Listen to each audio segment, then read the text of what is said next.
앨리스트 맥그라스가 이야기하는 기독교 변증 10번째 강의, 마음의 갈망과 삶의 충만함, 이렇게 이야기를 했군요. The Heart's Desire 하고 Human Fulfillment.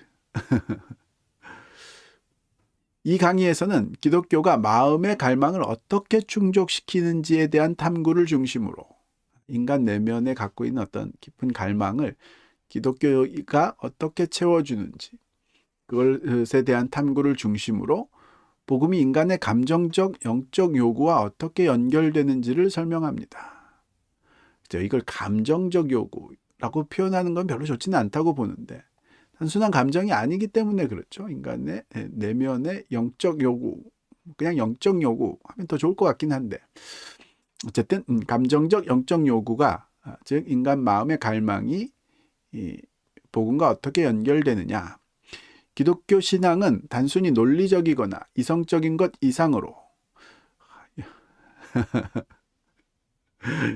논리적, 이성적인 것에다 단순이라는 말을 쓰는 게, 하여튼 이런 부분 표현들이 제가 완벽하게 동의하기는 좀 어렵긴 하네요. 인간의 마음을 깊이 움직이고 변화시키는 경험적 요소를 포함합니다. 그렇죠? 그러니까 인간의 마음을 깊이 움직이고 변화시키는 그 경험적 요소가 인간의 이성에 속해 있는 거라고 봐요. 그걸 이제 자꾸 띄워놓은, 이렇게 보는 그 경험과 이성을 자꾸 띄워놓으려는 것이, 저로서는 이제 동의가 되지는 않지만, 하여튼 이분은 그렇게 그걸 분리해서 생각을 하시는 분이신 것 같고요. 핵심 내용, 기독교의 두 가지 생명, 바이오스와 조에. 헬라어에서 생명을 뜻하는 두 가지 단어, 바이오스라는 말은 생물학적 존재로서의 생명, 단순이라는 말을 계속 붙이네요. 조에는 충만하고 의미 있는 삶, 영적 생명, 이렇게 표현할 수 있겠죠. 성경에서는 영원한 생명, 조에를 영원한 생명 이렇게 번역을 했죠. 예수를 믿으면 영원한 생명을 얻는다라고 할 때 그 영원한 생명이 이제 조에라는 헬라어 단어인 거죠. 예수님께서 말씀하신 충만한 삶, 요한복음 10장 10절은 단순히 오래 사는 것이 아니라 질적으로 새로운 삶을 의미합니다. 그렇죠? C.S. 루이스, 기독교는 인간을 단순한 조각상에서 살아있는 존재로 변화시키는 것과 같다고 합니다. 즉 인간이 구원받는다라는 것, 영원한 생명을 얻는다라고 하는 것은 지금 갖고 있는 우리의 바이오스, 생물학적 생명이 조에라는 영적 생명으로 변환되는 것, 그런 것과 같다. 이렇게 설명을 한 거죠. 우리는 조각상이지만 어느 날 살아날 것이라는 소문이 들고 있다. 이렇게 이제 표현을 한 거죠. 복음, 기독교의 복음이 우리에게 하고 있는 얘기, 조각상들에게, 움직이지 못하는 조각상들에게 우리가 살아날 때가 있을 수 있다. 이런 말을 하고 있는 것과 같은 것이다. 이렇게 이제 비유적으로 표현을 한 거죠. 기독교는 인간의 깊은 갈망을 충족, 마음의 갈망과 충족되지 않는 욕구, 인간은 단순히 생존하는 것 이상의 것을 갈망하며 이 갈망은 충족되지 않는 경우가 많다. 그렇죠? 예, 인간은 궁극적으로 인간의 가장 깊은 갈망, 그 자체가 영원한 생명, 완전한 생명, 완전한 행복, 이런 것, 완전한 의미를 발견하는 것, 이런 것이기 때문에 궁극적으로는 아무도 이 땅에서는 충족이 될 수 없다고 봐요, 저도요. 그런 충족되지 않는 깊은 갈망을 인간은 느끼는 존재이다. 이런 뜻인 거죠. 예. 루이스는 이를 기쁨이라고 칭하며, 이 부분이 재밌죠. 맞아요. 루이스라는 사람이 자신의 회심의 과정, 예수를 믿게 된 과정을 예기치 않은 기쁨이라는 책으로 썼는데, 그때의 그 기쁨이 보통 사람들이 얘기하는 감정적으로 업돼 있는 상태가 아니라 바로 이 갈망을 느끼는 상태, 영원한 생명에 대한, 완벽한 행복에 대한, 궁극적 의미에 대한 깊은 갈망을 느끼는 그 상태를 기쁨이라고 불렀죠. 이 기쁨은 영원한 하나님을 향한 갈망의 표현이라고 주장. 아우구스티누스의 통찰, 주께서 우리를 위해 만드셨으니 우리의 마음은 주 안에서 쉼을 찾기 전까지는 안식이 없습니다. 이 이제 고백록에 나오는 이 인용구가 성경 다음으로 가장 많이 인용됐던 역사상 그런 인용구라고 하죠. 인간이 인간을 바라볼 때 하나님을 만나기 전까지는 충족될 수 없는 그런 깊은 갈망, 의미에 대한 갈망, 아름다움에 대한 갈망, 행복과 생명에 대한 갈망이 있다. 그걸 이제 처음 잘 표현한 사람이 어거스틴인 거죠. 인간의 갈망은 하나님을 향한 것이며 다른 것으로는 채워질 수 없다라고 이제 이야기한 대표적인 사람이 어거스틴이었던 거죠. 그런 부분을 이제 C.S. 루이스도 아주 깊이 공감을 했고 지금 맥글라스라는 이제 이 교수도 그 말을 공감하고 있는 거죠. 그런 의미에서 이제 기독교는 존재의 의미를 제공한다. 인간은 자신의 삶과 존재의 의미를 찾기 위해서 노력하는 그런 존재인데 자연의 아름다움, 이제 아름다움을 자연을 통해서도 보는 아름다움, 인간의 사랑에 대한 경험, 인간 관계성 속에서 있는 사랑에 대한 경험 이런 것들을 통해서 그 삶과 존재의 의미를 발견할 수 있는 근거 또는 단서로 삼을 수 있다. 하나님과의 관계는 이 모든 갈망과 질문의 궁극적인 답이 된다. 우리에게 왜 이런 갈망들이 있느냐? 이것이 바로 하나님이 그 갈망을 채울 수 있는 유일한 존재이기 때문이다. 이런 뜻인 거죠.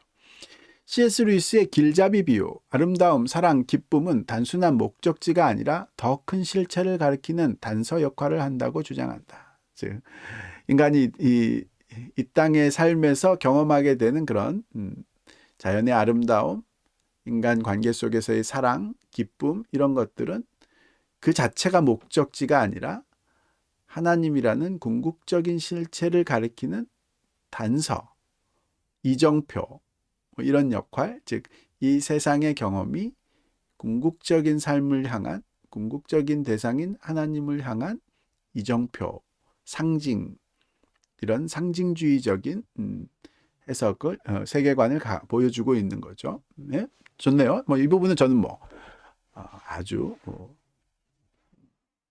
강하게 공감하고 동의하는 그런 부분이네요.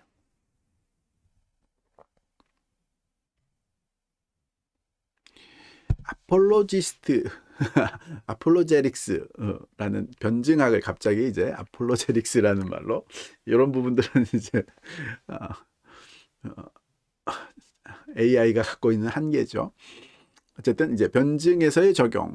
1. 심미적 접근. 뱅스님 들어와 주셔서 인사해 주셨네요. 안녕하세요. 예, 안녕하세요. 감사합니다. 들어와 주셔서요.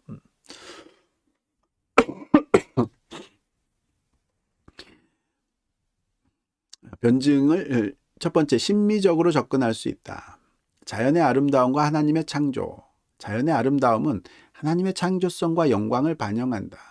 지금 금방 위에서 했던 이야기이죠. 인간이 아름다움을 자연 속에서 아름다움을 느낄 수 있는 그 힘을 통해서 이 아름다움이 가리키는 상징하는 하나님을 볼 수 있는 그런 여지가 있는 거죠.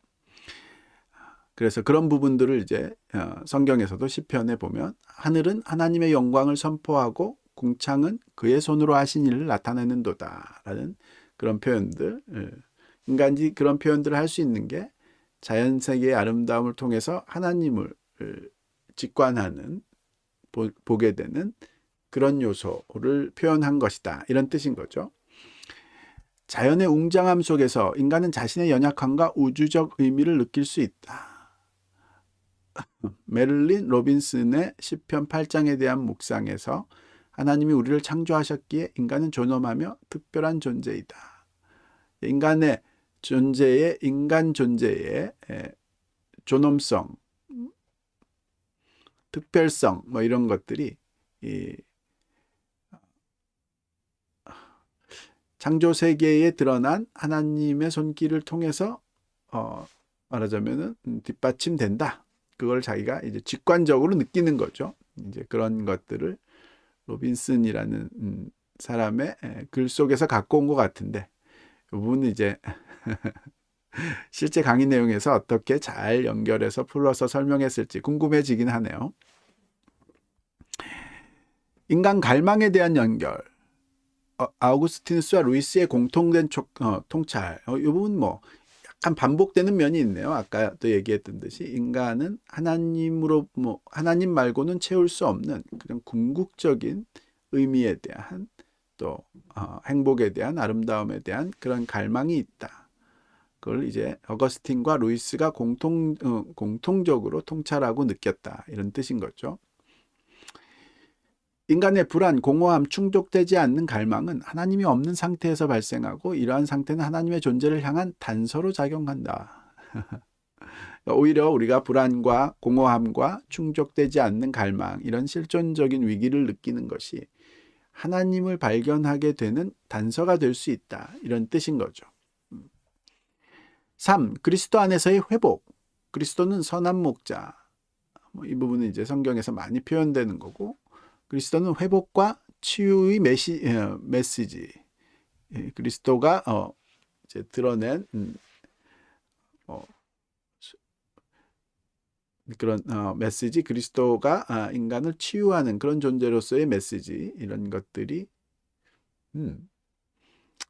우리 내면의 그런 갈망을 채우시는 하나님의 속성을 드러낸다. 뭐 이런 뜻인 것 같으네요. 하여튼 이런 기독교를 설명하기 위해서 이런 다양한 접근 방식이 필요하다. 마음과 이성의 통합. 파스칼은 마음은 이성이 알지 못하는 이유를 가진다.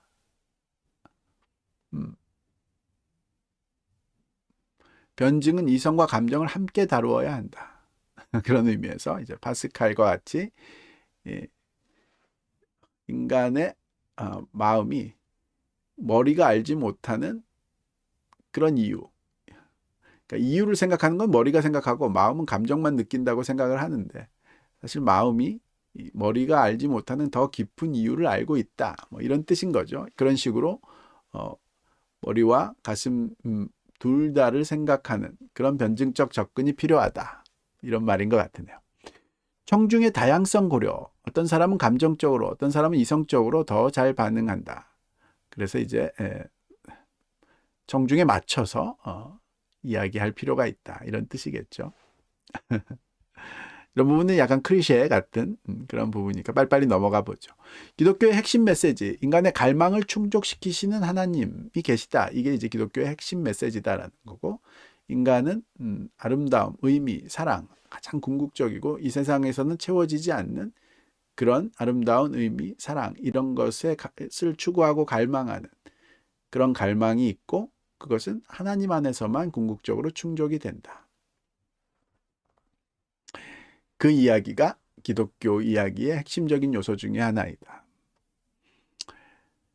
하나님이 인간의 갈망을 충족시키는 분임을 설득력 있게 제시하는 것, 그래서 그게 좋은 변증이라는 거죠. 복음을 통해 삶의 충만함으로 나아가는 길을 보여준다는 것, 그것도 좋은 복음, 변증이다.